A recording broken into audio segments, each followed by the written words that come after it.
Halo Sobat Bola, apa kabar? Semoga semua dalam kondisi sehat selalu, amin ya. Amin. Berita mengejutkan datang dari Erick Thohir yang sedang berada di Doha setelah membahas apa yang terjadi di Indonesia belakangan ini bersama dengan Presiden FIFA. Ya. Dan hasilnya adalah pembatalan Indonesia sebagai tuan rumah Piala Dunia U20 yang rencananya akan dilaksanakan pada bulan Mei yang akan datang. Ya, Nah, kita kan sudah membahas nih soal polemiknya yang terjadi terkait dengan penolakan timnas Israel ini di video yang sebelumnya. Dan ya. sekarang kita akan bahas mengenai kira-kira dampaknya akan seperti apa nih, Bro? Ya, memang dampak rentetan dari kegagalan Indonesia, dibatalkannya Indonesia sebagai tuan rumah itu banyak sekali ya, Bro ya. Hmm. Ya, pertama gini, kan ketika bidding dilakukan di tahun 2019, kemudian Indonesia terpilih menjadi tuan rumah, tentu dari tahun tersebut pemerintah dan PSSI juga sudah mulai melakukan perombakan-perombakan, terutama sekali masalah infrastruktur ya. Hmm. Infrastruktur kemudian diperbaiki juga, kemudian infrastruktur di sekitar stadion, akses-akses jalan dan segala macam itu juga sudah mulai dilakukan pembenahan. Karena biar bagaimanapun FIFA punya standar yang harus dipatuhi.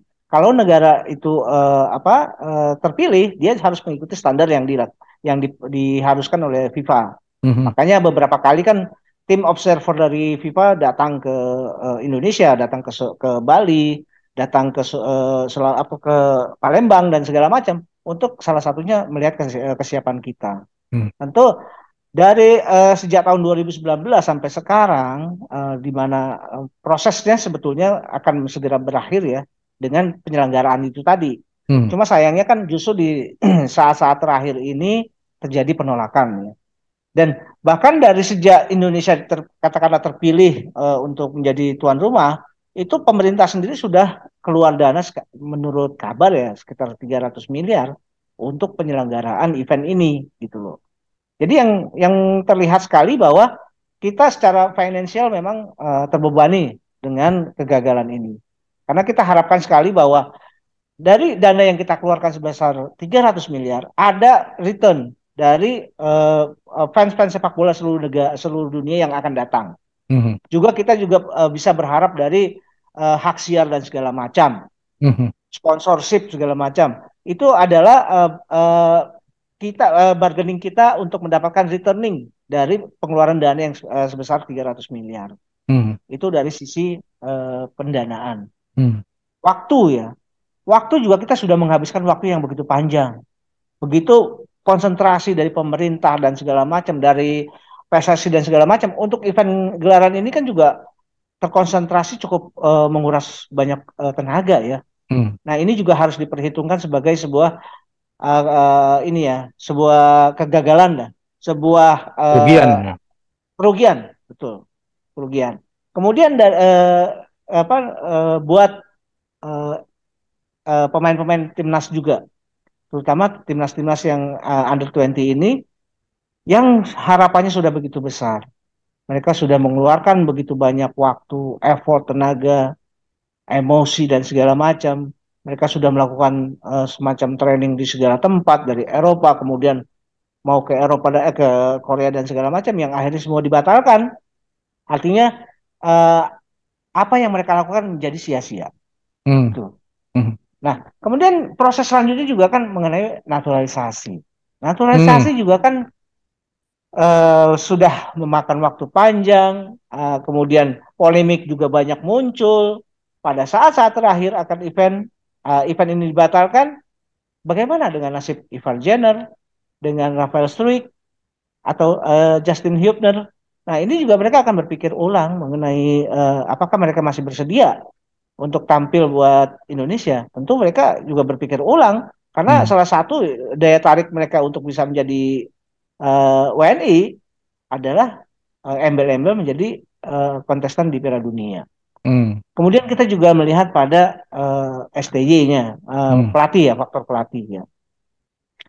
Kalau nggak salah ya, STY pada saat didekati oleh PSSI, itu salah satu bargaining power kita untuk bisa memikat hatinya STY adalah bagaimana kita menjadi salah seorang atau salah satu kontestan di Piala Dunia Under 20, bahkan menjadi tuan rumah. Hmm. Ini juga kan buat seorang pelatih tentu ini adalah pencapaian dan ini semacam inilah ambisi tersendiri bahwa bagaimana mereka bisa kerja mereka bisa diperlihatkan di ajang yang semua mata memang terkonsentrasi di event itu. Mhm. Apakah ini juga akan membuat STY masih betah di Indonesia? Kita belum tahu. Ya, Gitu loh. ya memang itu sejumlah kerugian yang tadi sudah Hmm. disinggung ya. Tetapi memang kalau mau disebut beberapa hal itu tidak sia-sia ya. Seperti misalnya perbaikan gedung, ya itu kan Ya, gedungnya jadi bagus gitu ya, tetap bagus bisa kita betul. gunakan. Cuman memang potensi yang seharusnya kita raih setelah pelaksanaan Piala Dunia itu jadi tidak ada.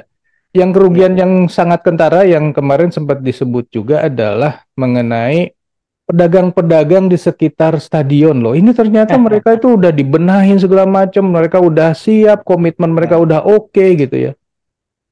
Wah, Ya. itu pasti mereka juga akan mengalami kerugian. Ini kerugian tidak hanya ditanggung oleh negara, ini kerugian ditanggung oleh para pengusaha di sekitar.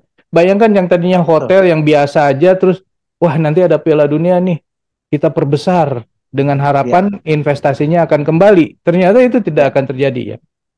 Nah ini Heeh. kan menurut saya harus ada upaya nih dari pihak PSSI ke depan, bagaimana nih untuk mengembalikan investasi-investasi yang sudah dikeluarkan ini. Kalaupun Ya. misalnya tidak melakukan Piala Dunia U20, ya mungkin harus dibikin semacam turnamen yang lain yang gelarannya cukup besar juga gitu ya. Ini Ya. ide gila aja sih sebenarnya. Untuk apa ya? Untuk menutupi investasi-investasi yang sudah dikeluarkan oleh masyarakat gitu. Kalau dari Ya. pemerintah kan katakan ibaratnya ya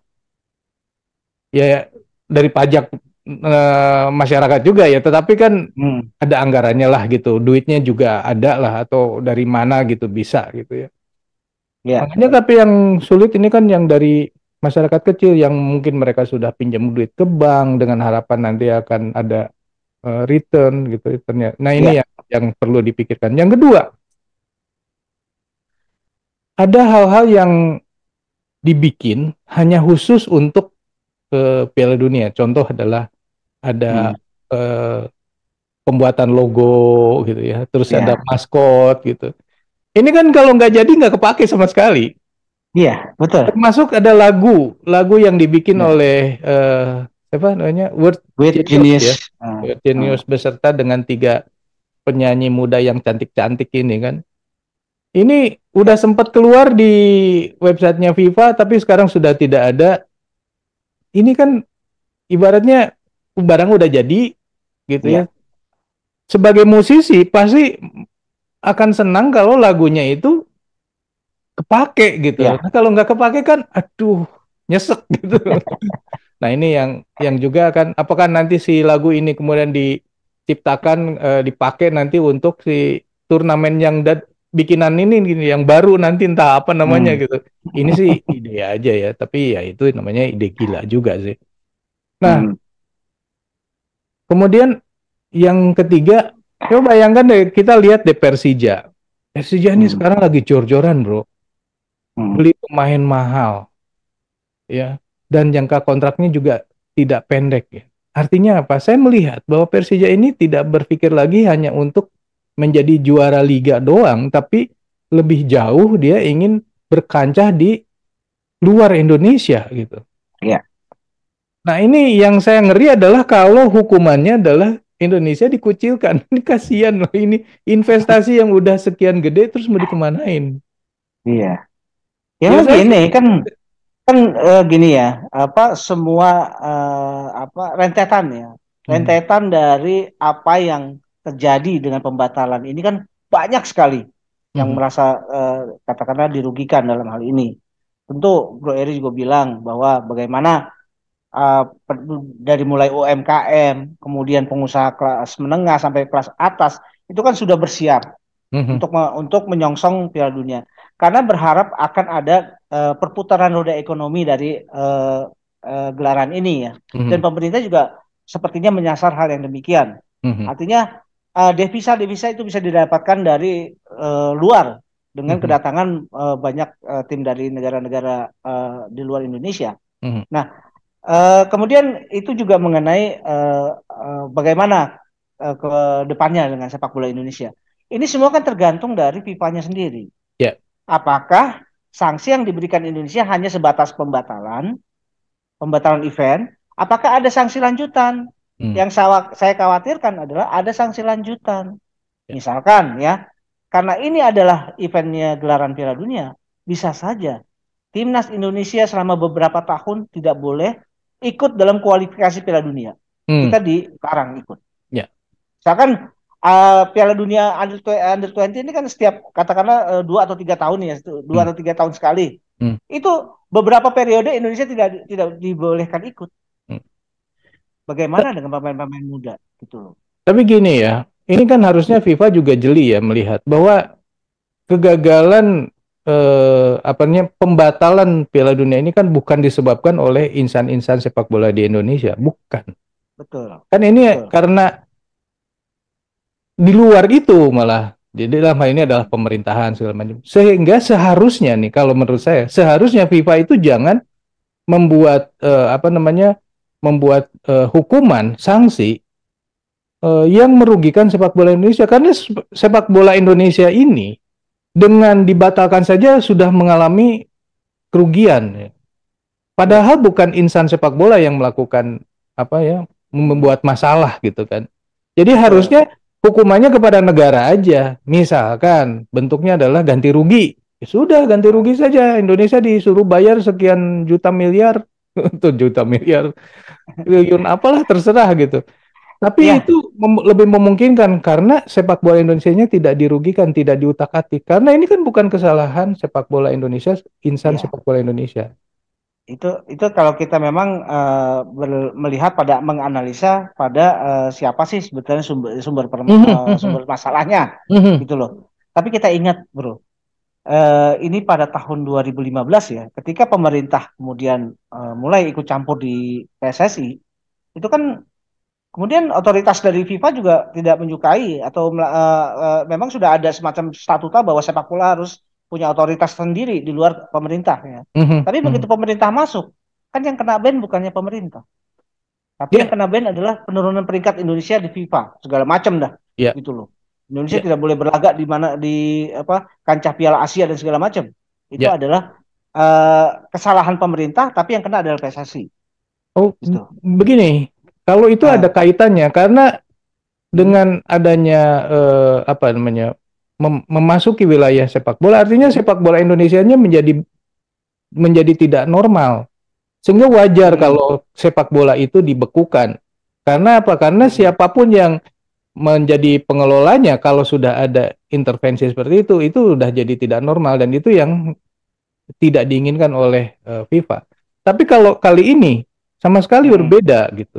Sepak bola hmm, Indonesia malah menginginkan terbukti dari Presiden Indonesia, Presiden PSSI ya, istilahnya Ketua Umum PSSI kan menginginkan sepak bolanya tetap berjalan. betul, Dan betul. itu juga kenapa Erick Thohir sampai ke Doha menghadap ke FIFA. Ini kan karena apa? Karena ada surat juga dari Presiden Indonesia yang ingin disampaikan kepada Presiden FIFA. Artinya dalam hal ini sebenarnya Indonesia secara pemerintah dan juga sebagai insan sepak bola itu menginginkan Piala Dunia berlangsung dan tidak ada tindakan-tindakan dari mereka gitu. Yang Hmm, sekarang membuat heboh kan justru di luar itu. Gitu. ya. Yang lebih Mudah-mudahan aja apa bermasalah yang sebenarnya adalah ah, yang sudah bikin komitmen terus ngaco ya, gitu. ya itu dia. Makanya kan kalau masalah penolakan ini ini di luar dari kontrol pemerintah, di luar dari kontrol PSSI. Mungkin ini kan menyangkut juga bagaimana otoritas dari sebagian wilayah katakanlah ya. Mhm. Mhm. Itu kan kalau FIFA katakanlah merujuknya hanya pada sifatnya parsial, tentu seharusnya Indonesia tidak kena sanksi atau Mhm. tidak dibatalkan sebagai tuan rumahnya.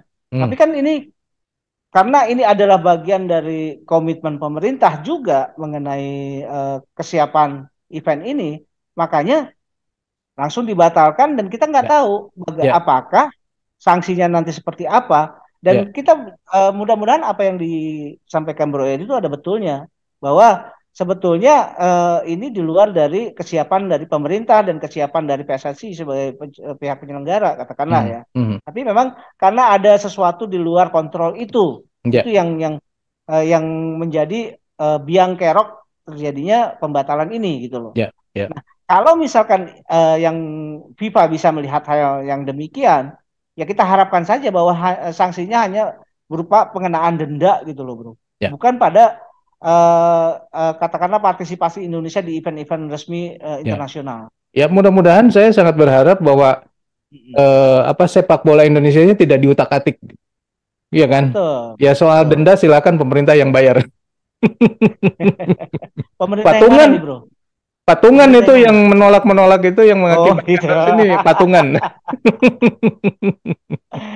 Iya, iya, iya. Termasuk ormas dan partai. Ya, oke.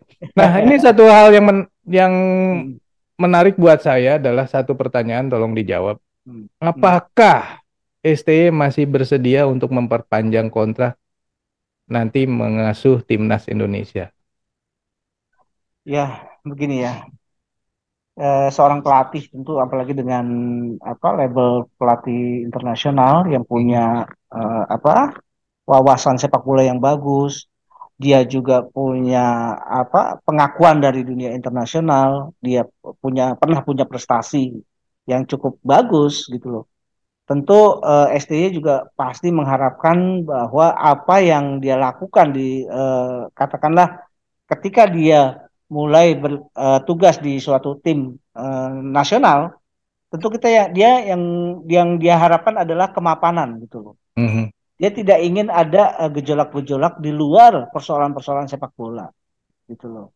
Nah, kalau misalkan banyak sekali persoalan-persoalan yang muncul di luar area-area sepak bola, tentu ini juga kan akan membuat dia merasa tidak ada kepastian dan tidak ada jaminan bahwa kerja dia akan secara kontinu bisa terus berlanjut sesuai dengan program yang dia laksanakan mhm, gitu loh. mhm, Ya tentu ini akan bisa merubah orientasi STY ke depannya bagaimana dalam menyikapi kontraknya dengan timnas kita mhm, gitu loh. mhm, Apalagi eh, kayak contoh mengenai kan rentetannya banyak nih ya sebelum mhm. sampai dengan pembatalan dari mulai kasus Kanjuruhan aja juga sebetulnya kan sudah begini gitu loh. STY Ya, sendiri juga sempat sempat apa ya sempat kayaknya gamang melihat ya, persoalan seperti itu ya, dengan perubahan komposisi kepengurusan PSSI aja dia juga ikut gamang, ya, ikut galau gitu loh. ya. Nah sekarang kekecewaan terbesar dia adalah ketika dia tidak bisa membawa timnas kita. Mhm, Bukan karena kesiapan timnya, bukan karena kesiapan dianya, tapi oleh faktor-faktor lain gitu ya, loh. Di ya. luar sepak bola. Dan ya sayangnya ini adalah muatan politisnya terlalu besar ya gitu loh. Mhm, Sayang mhm. sekali. Nah, Ya, jadi saya berpikir begini, jangan-jangan ya karena ini dilaksanakannya tanggal di bulan Mei tahun 2023 yang sudah dekat dengan tahun politik. Jadi ini jadi komoditas yang bisa diolah gitu loh. ya itu udah Kalau pasti. misalkan ini bisa Ya itu udah pasti. ya kalau misalkan ini dilakukan ya di tahun 2021 dengan asumsi tidak ada corona dan segala macam dan tidak ada penundaan, apakah akan seperti ini kejadiannya? Kan belum tentu juga, Bro. Iya, betul. Ya Hmm. kalau kita mau bicara-bicara soal kehadiran Israel di Bali kan tahun lalu juga ada itu ada delegasi dari Israel yang ikut hadir di pertemuan antar parlemen di Bali bulan Maret lalu ya. Iya, iya. Dan tidak ada apa ya, itu jelas-jelas delegasi pemerintah loh ya. Harusnya itu yang dijadikan apa namanya? Dijadikan alasan gitu. Tapi kalau ini ya artinya ada sesuatu yang lain lah. Ini karena memang benar-benar karena politik sih menurut saya. Oke, itulah obrolan kita mengenai dibatalkannya Hmm. Indonesia sebagai tuan rumah Piala Dunia U20 nih. Menurut sobat sendiri dampaknya seperti yang tadi kita ceritakan atau ada hal-hal yang lain yang belum tersampaikan? Saya kira masih ada sih. Silakan tulis di kolom komentar. Yang kedua, sanksinya nih dari FIFA kan sudah dijelaskan bahwa Indonesia akan mendapatkan sanksi, walaupun belum disebutkan. Kira-kira sanksinya seperti apa? Yang ketiga, akankah STY memperpanjang kontrak dengan Timnas Indonesia? Silakan tulis di kolom komentar. Kita akhiri dulu obrolan kita. Kita lanjut di video yang akan datang. Sampai jumpa. Bye. Thank you, bro.